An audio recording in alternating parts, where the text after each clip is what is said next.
Hey, everybody. My name is John DePietro. And I'm Bob Zagami with the Camper Report Show. And you know what? To say that this is kind of a different show because we've both got the same background and we're both in Florida and we're both going to the Daytona 500, courtesy of who, Bob? Campers in RV. Campers in RV, because they just signed a huge contract with one of the more prominent racing teams in the entire world of NASCAR. We're Big, going to be there. yeah. And you know what? We get a lot more of the other information that we're going to talk about. Where are we going to get that other info? RV Business with Rick Kessler and Woodall's Campground Magazine with our friend Ben Quiggle. We're going to be back with racing action and much more right here on the Camper Report Show. Hey, everybody, welcome back to the Camper Report Show, the news segment. And my name is John DePietro. That gentleman over there is Bob Zagami. It looks like we have the same background. Bob, we're going to be spending a lot of time together in the next few days at Daytona, aren't we? We are. It's an exciting weekend. It's what they call Speed Week down here, and this year we're going to be part of it, courtesy of Campers in RV. Campers in. But before we get into the specifics of the race, we're in the heart of the show season. Oh yeah. And you and I have both had the opportunity to attend a couple different shows. And you had a couple points about why you think so many RVs are being sold at the shows this season. Go ahead with those Yeah, topics there. the early indication is good for all the shows. You know, we did Tampa and Boston, but we had Detroit out there and several others that have run the mill. And what we're finding is that the manufacturer's suggested retail price has been lowered significantly. We're out of COVID. The supply chain issues are there. They've got new vendors. They've done a really great job on bringing the price down on everything from the pop-ups all the way to the diesel pushes. And because of that, when they go to the shows and they have this year, they have aggressive pricing. I mean, I haven't seen this in probably 10 Hmm. years. This Yep. this pricing is so dynamic that when the prospects walk up and down the aisle and they look at the pricing, it's almost one of those conversations where they say, we have to buy this now. It is that dramatic. Now you Yep. got to take our word for it, but let me tell you, after being at several shows, that model is working at all the shows. So if you got local shows, and even if you didn't think that you were going to trade in this year, you're going to trade in this year because you're going to find out that your monthly payments are equal to or even lower because Lower. maybe the interest went up a little bit, but with the lowering price of the suggested list price and the aggressive pricing that they had, you're going to find that your payments are actually going to be lower. So if Yep. you Which thought which anything about it, this is the year. Yep, which makes RVing more affordable for everyone. You know, Yeah. we're talking about local shows, which many of our audience are attending these weeks and these months. But you and I both, well, I attended the national show with you in Tampa, and you remarked about the pricing as well as new features, and the same was going on at Quartzsite. And speaking of Quartzsite, part two of the Quartzsite crawl is going on right now as we have traveled from New England down into Florida, and we'll be going to Daytona again, courtesy of our friends at Campers Inn, and also several other parks in the great state of Florida. We had a nice night a couple nights ago at Spacious Skies Savannah Oaks, and then a couple nights right after that, we stayed at the brand new RV Self Park, which is not even open to the general public. Jim Turntine, the chief person involved there, invited us down, so we spent the night there. And you know what? RVing is fun. We are going to be giving you lots of the action that is coming from Daytona again, courtesy of Campers Inn. But Bob, And this um, it's a good point. This is not, I mean, it's a vacation, but it's a working vacation. So yep, we're going to be out there hustling from 6 in the morning till the race stops at night. So yeah, yep. but it's a And fun time. we This is don't know good. whether it's going to be on Saturday or Sunday or Monday, depending upon whether the rain is. But we had an opportunity to sit down a few weeks ago with Ben Hirsch, the COO of Campers Inn, at a very successful Boston show. Tell our audience what we're going to show them today. Well, we're going to talk to Ben about everything about shows and pricing and attitude and strategy and salespeople. And it was timely because they've made a significant investment in NASCAR. They are sponsoring a truck series, a truck in the Craftsman Truck Series.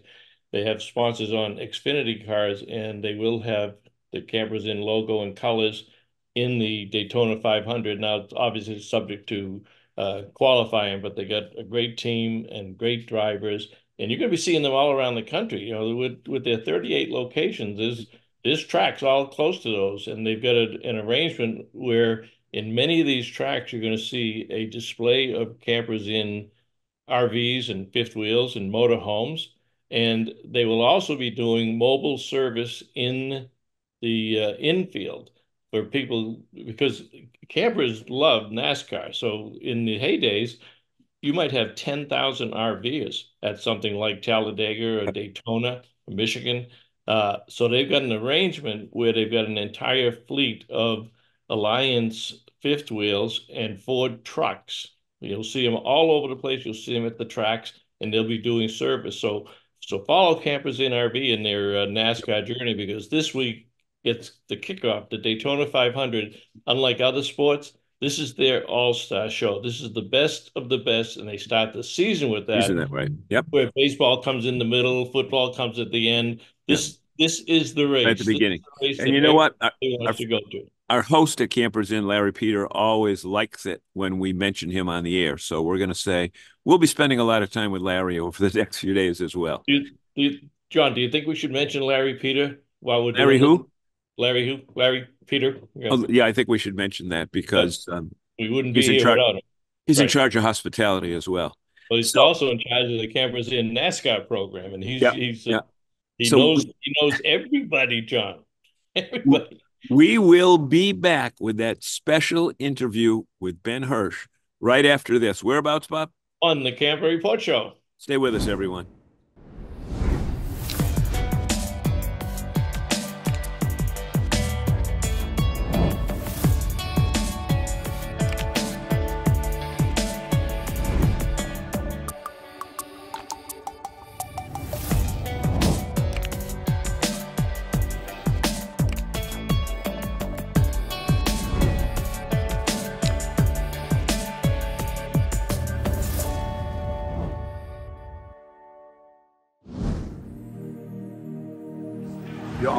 Hey everybody, we are with Mr. Ben Hirsch at Campers Inn.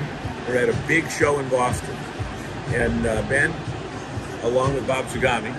Thank you, John. I'm John. I have to throw him in every once in a while. A lot of people don't know the work that's involved in setting up a display before the show even starts. That's huge. And in Campers Inn situation where you've got, I always get the number 36, 35, 34 stores. 36, yeah. In the 30s. Okay. We were joking because there was a sign over here a few years ago that said, we're up to 14 stores and you were already up to 17. Yeah, so we don't put the numbers in the right, I know. It's like the McDonald's, like the McDonald's burger. Right?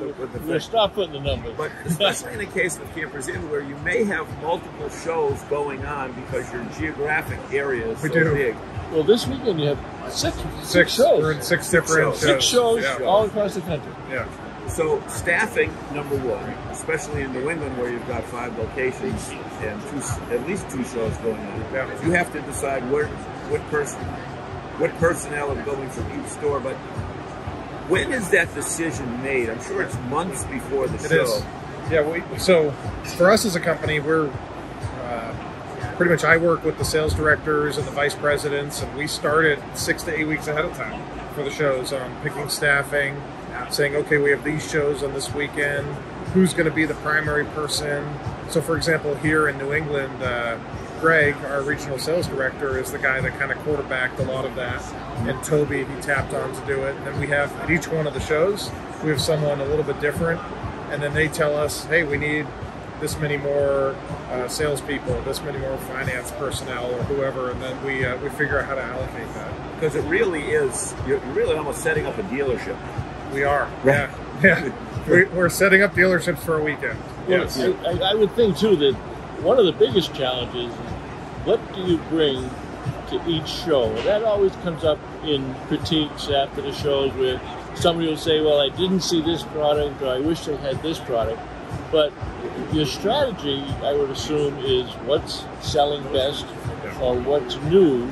And people shouldn't come to the show expecting to see exactly what they want. This is an opportunity to look at the selection of product, look at the floor plans, and how does that thinking go into what we see here today? That's the longest question you'll be asked, by the way. It's a mixture of art and science. That's really what it comes down to. So, like you said, we want to bring in some bestsellers because a lot of people obviously really like them because they're selling really well. But then there's always some new, or not brands, but there's new floor plans that are coming out that we think are the next best thing that us and the manufacturers are working together on. So we try to collaborate with our manufacturers, pick the right set of floor plans, and then it's limited by space because at a show there's only so many square feet. So then we're working floor plans, and it's a whittling down process. So we always start with a lot more we want to bring to give the customers a really good experience.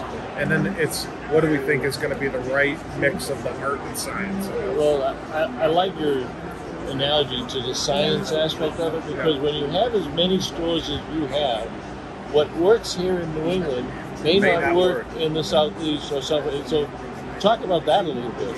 Yeah, so there are regional differences in, especially the types of RVs that sell, like fifth wheels in the Northeast.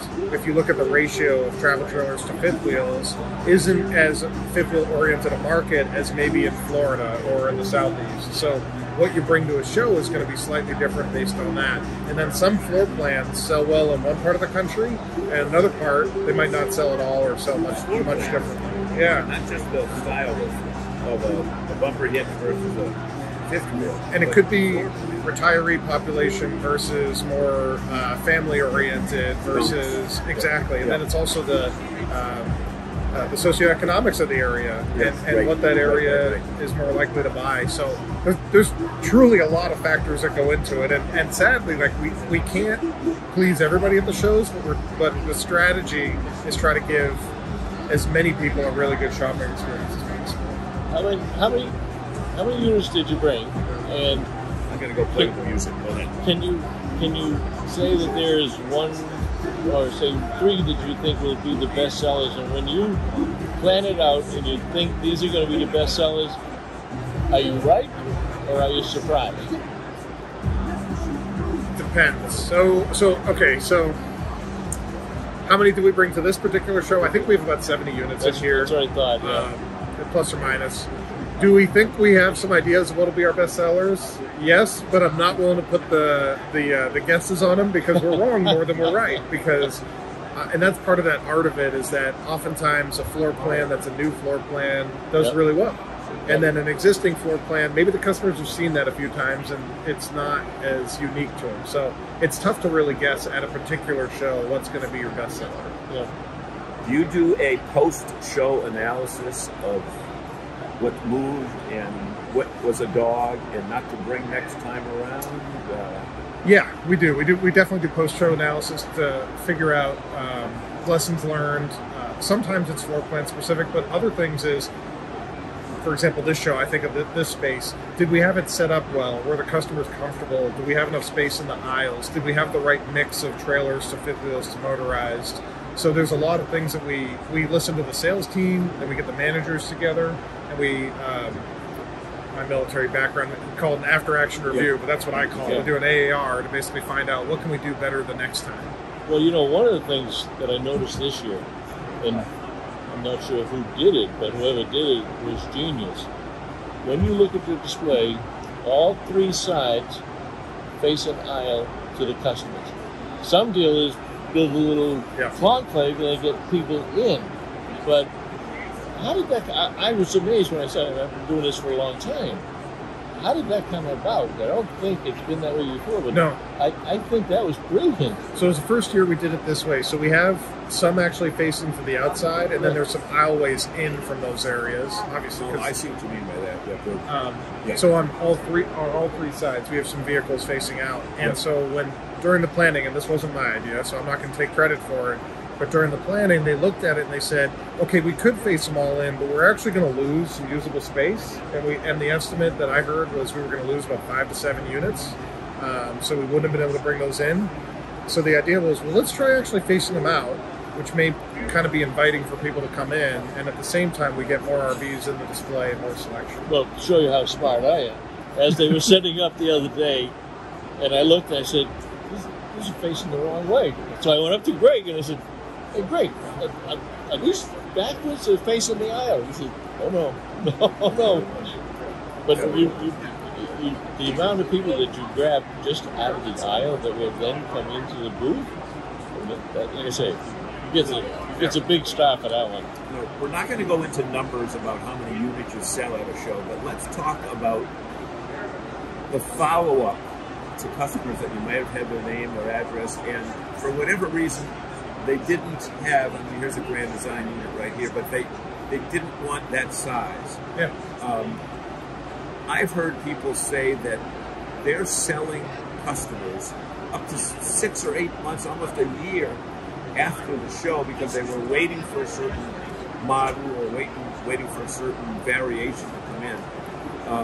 Do you have your sales rep continue to call? Absolutely, yeah. So we'll follow up with our customers as much as they want to be followed up with. If they say stop, we stop, obviously. But there's a lot of people that, most people have life events that happen, right? So they might be coming here to look at an RV, but maybe because of a job or kids or whatever, that this isn't the right time for them. That's fine, right? So we ask our salespeople to keep in touch, because oftentimes we find that, well, the life circumstances change at some point, now they're ready to buy, or to your point, that floor plan that we didn't have at the show is on the lot. Maybe it just arrived and we can invite them in. So yeah, we absolutely work with our sales team to continue to follow up with the customers and find out when they're ready to buy, and we'll help them do that.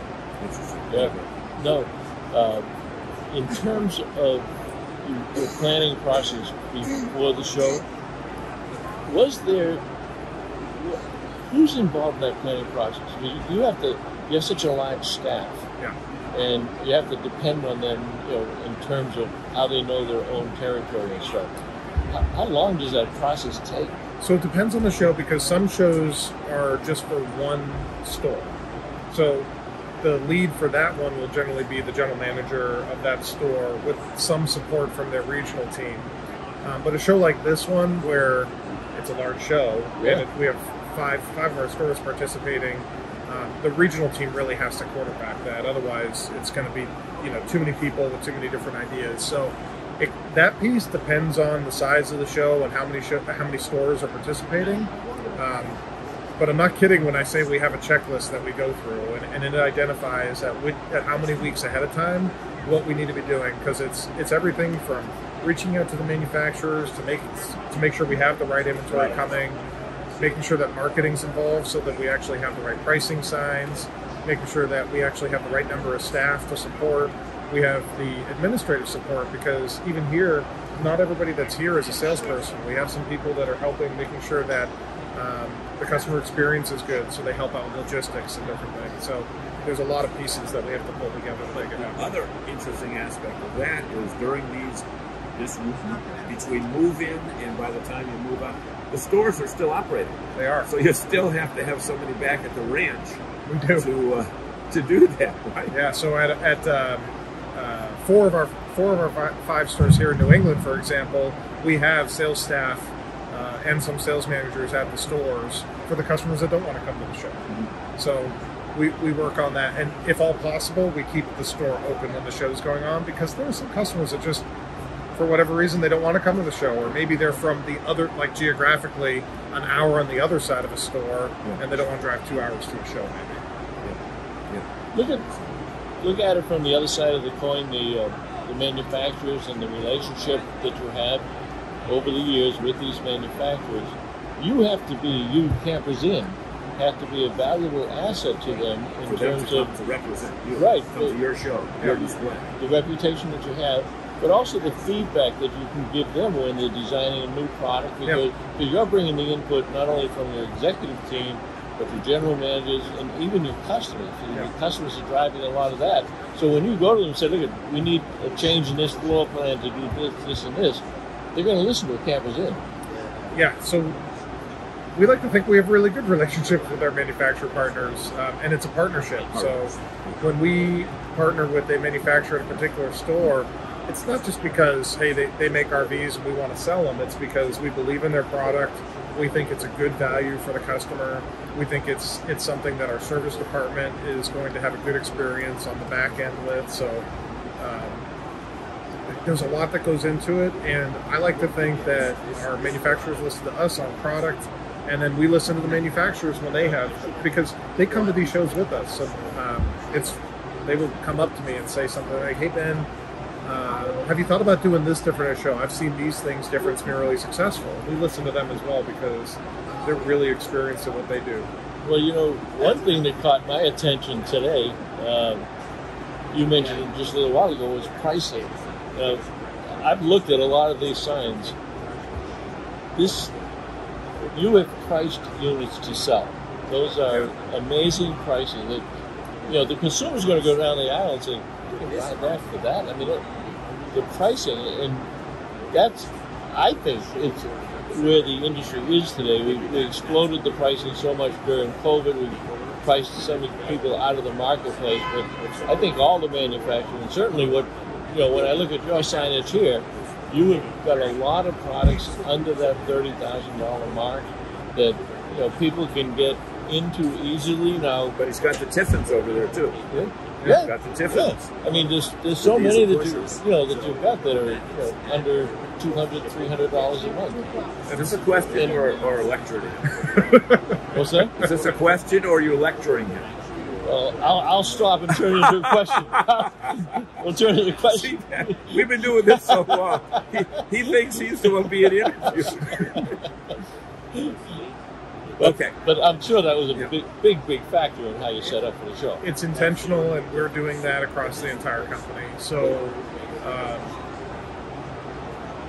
our strategy is being very aggressive this year, and we want the customers to know that they don't have to shop anywhere else. If they come to Campers Inn, they are going to get the best price in the business.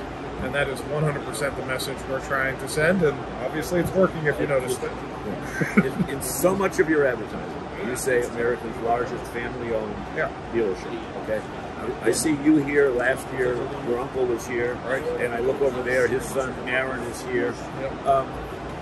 And we've been to shows where the corporate companies, where everything seems to be determined by a laptop, right, with a number. You can kind of wheel and deal here if you want to. Don't you have that greater flexibility in doing stuff? And I mean that from a positive perspective. Well, so there's a couple different questions packed in there. So, and you talked about my questions. So we're a family-owned and operated company, and we still go to shows. And I mean, you guys see me at shows, you're at a right? show, right? You'll see Jeff at shows. You'll see my dad as a sales director I'll at see shows. Jeff at closing tables. Like we're sitting right here, where he'll be going around talking to people, even after the deal is, the handshake. You'll see me do similar things, and so this goes back to that art and science, right? So we also have lots of data, and we really do study the data, and we try to be a smart company about the business decisions we make. But we think that the heart of our business is that our culture is different. We do treat it like our business, because it is, but we still show up and we lead from the front, and that's really important to us as a company. It's not just the Hirsches, it's all of our senior leadership go to shows, right? I mean, I was talking to one of our VPs, and he was telling me the shows he's going to. Two of our other VPs are at shows today, so we really believe in leading from the front, not from the back office with the laptop. Now, on the wheeling and dealing side, Jeff and I are apt to get into the mix of it, and we'll negotiate if that's what it takes. If it takes our involvement not only will we do it, we actually kind of have fun with it. So, fun with it. Yeah. Now, when you say the art of doing something, were you referring to your grandfather? Maybe a little bit. So you tell our audience that story, because you might know more about it than Ben knows. But then they'll know how old I am. Well, that's not going to be hidden by the cameras, though. I've known the Hirsch family probably for 4 decades, and I knew Art and Fran when they had their first go-around with campers on the grass up in Acton, Mass. Back that way, and I saw Jeff and Bob and David go through school and come into the business, and it is a great, this is a great American story, a great American family story that kind of restores the faith in people, and I think it's even better that it's RVs.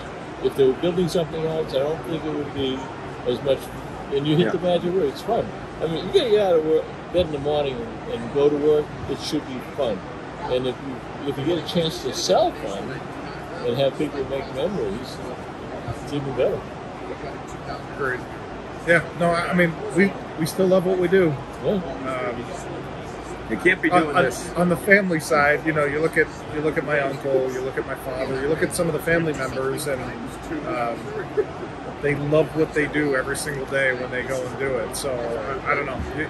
Anybody that goes to a show and sees my dad David or my uncle Jeff, and they're at a point in their life where they could choose to back it down quite a bit, yet they love it. If you actually talk to them, they're like, yeah, no, this is like what we do. Well, I remember my first experience with buying an RV started in Acton at Campers Inn. And at that point in time, they were selling Class C, I want to say Mobile Traveler. It was an outstanding, but it was too expensive. I couldn't afford it. I wasn't at that point in life. And I'd go back and I'd look at that thing, and you would talk to me about it.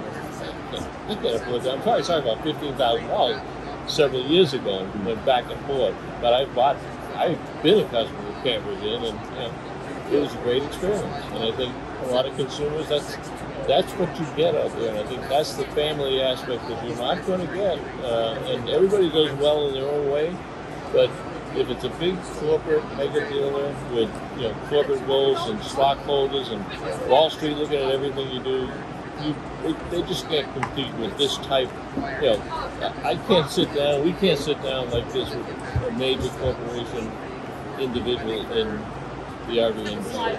Not have this kind of conversation. Right. So Ben, thank you so much. Appreciate it, guys. I know that you are involved to the nth degree in this, not just walking around. I mean, yesterday I said, yeah, let's talk tomorrow, because today's kind of a slow day, and you pointed over at the scoreboard. And we're only an hour into the show, or an hour and a half into the show, and you had that grin on your face right now saying, baby, this is fun. Yeah, exactly. And speaking about fun, and I'm not talking out of school here, because he posts this. Ben Hirsch is the best travel planner for the family vacations, and nobody can. I mean, and I'm not talking 1 or 2 people. Last year, I was able to look over your shoulder and through your eyes and see a great African safari adventure, and you just came back from Norway and Sweden. Yeah, exactly. So how did you get that in your bag of tricks besides everything else that you're doing? Well, so you grow up in a travel-like industry, right? And I've been an RV owner. I've RV'd before. But the last few years, I've kind of been the one delegated to be like, set up the vacations once a year that we go on. I don't know, I enjoy it. I enjoy travel. I enjoy recreating with the family. Well, now the fact that you happen to be a little bit detailed on every little thing that you do, that might play into it a little bit. I like making sure the itinerary is right. His break has been long enough. I know that there's 3 sales managers there that are lining up signatures. for it, And Ben Hirsch, thank you so much for your time. Right. Appreciate it, guys. And you know what? Our guest has been Ben Hirsch, COO, right? Yes. Chief Operating Officer at Campers Inn. And we thank you for your time. Ben, Great, thanks thanks very much. Appreciate it.